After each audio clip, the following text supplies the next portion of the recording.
All right, welcome back. So in this video, we're going to talk about the filter menu and the filter tool, really. So let me go to create new, and we're going to do Photoshop default. So if you go down here, let me unlock this layer first. Okay, right here, this is the filter menu right here, okay? But we're going to use this right here, same exact thing. You convert. So there's a few different options you can do. You can convert for smart filters, filter gallery, adaptive wide angle, camera raw filter, lens correction, liquify, and vanishing point. I'm not going to do any of those. What we're going to talk about is 3D, blur, blur gallery, distort, noise, pixelate, render, sharpen, stylize video, and other. Okay, so that's what I'm going to cover in this. So really what you need for this is a better looking image than this, but this will work for what we're doing. So I'm going to select the bucket tool and paint this ugly red that I picked. And I'm going to go to the filter and we're going to go to 3D first. And we're going to generate a bump map. Okay. Okay. I'll rotate this a little bit. Let's do a little blur like that. I'll hit OK. And you can see it doesn't really do anything, which is okay, because this is not a 3D object. So I'm going to hit cancel, and we're going to undo this. Okay.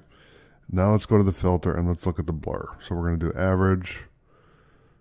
You can do blur more, which it really doesn't blur anything. So I'll tell you what we're going to do. Let's minimize this for a second. I want you to hit on your keyboard, print screen. Okay. Copy whatever image you have on your desktop. We're going to go back into Photoshop. We're going to hit Control N. And what it's going to do is it's going to grab your clipboard. Okay. I'm going to hit Control V.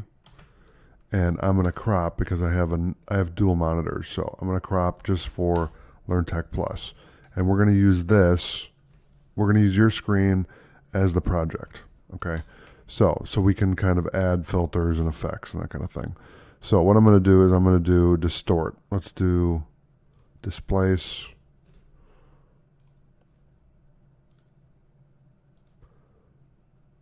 Okay, let's try another one. Let's add noise. Okay, there you go. Cool. All right, so we'll keep that. And then let's do another one. We'll pixelate. So let's do facet. And let's do sharpen. Stylize, so emboss.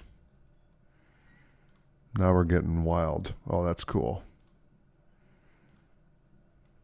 Because I really like the glitch effect, so it's funny that it's doing that.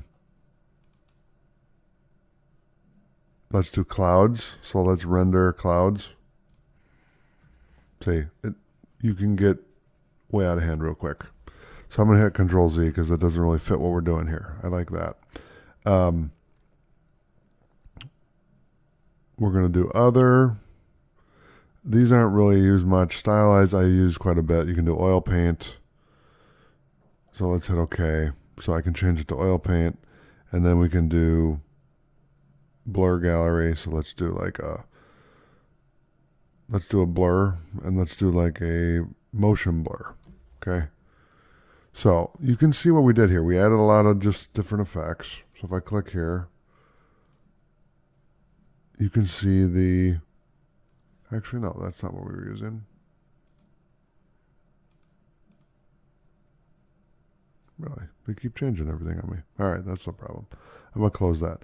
But basically, we added a whole bunch of filters to this to give it more of a different feel, you know. I took it from this to this with a couple clicks. So that's the kind of thing that you can do with filter. Filter is a great tool, and I recommend you doing a print screen again of your desktop after this video is over and create something cool, you know, and then throw it up on Behance to really kind of show off your work.